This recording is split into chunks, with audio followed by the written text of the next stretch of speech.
Let me tell you how the Israel and Gaza issue started, or let me say Israel and Palestine.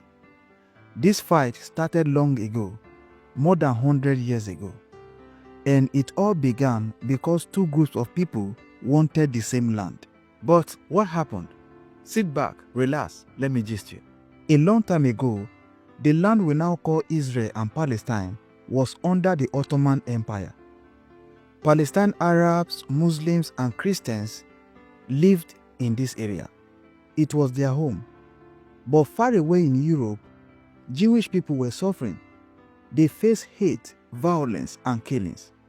After the Holocaust in World War II, where millions of Jews were killed, they wanted a safe homeland. And many of them looked at Palestine as that home. After World War I, Britain took control of Palestine, but Britain made a mistake. They promised the Jews a homeland in Palestine. At the same time, they promised the Arabs freedom in the same land. Two promises to two different peoples for one land.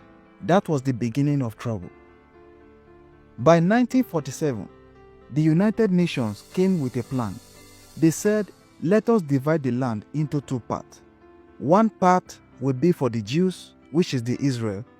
One part will be for the Arabs, Palestine. The Jews agreed, but the Arabs refused.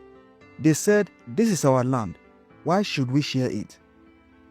In 1948, Israel then declared independence. The next day, Arab countries attacked Israel. Israel fought back and won that war. But something very painful happened. More than 700,000 Palestinians lost their homes. They ran to Gaza, the West Bank, and other countries. They called this event the Nakba, meaning the catastrophe. Families were broken, villages were destroyed, and many never returned. In 1967, another big war came, the Six-Day War. This time, Israel captured Gaza, the Western Bank, and East Jerusalem. Millions of Palestinians were now under Israeli control. Their movement, their daily life, everything was controlled. This made the anger even worse. By the 1980s, Palestinians could not take it anymore. They started an uprising called the First Intifada, throwing stones, protesting, fighting soldiers. Later in the 2000s, the Second Intifada came, even more violent. It was during this time that Hamas became strong in Gaza.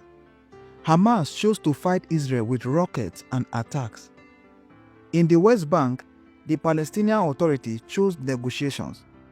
One side used war, the other side used talks, but none of them brought peace.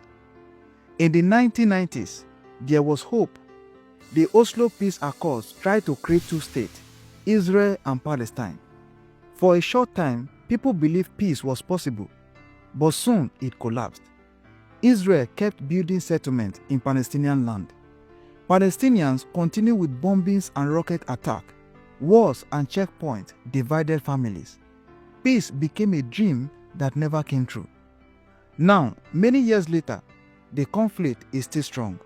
Israel is very powerful with one of the strongest armies in the world. Palestinians, especially in Gaza, live under blockage and hardship. Both sides believe they are fighting for survival. Israel says, we are protecting our homeland. Palestinians says, we are fighting for freedom. And sadly, ordinary people, children, mothers, families are the ones paying the price. So when you hear about the war today, remember this. It is not just about land. It is about history, pain, and the right to call a place home. Until both sides agree, the war may continue for generations. But peace can only come when both Israelis and Palestinians can live side by side in dignity and freedom. What do you think? Should the land have been divided in 1947, or was there another way? Please drop your comment. And if you are new on my page, I tell interesting stories, including latest news and gist. So if you don't want to miss any of my videos, you know what to do. Don't forget to like and share. See you in my next video.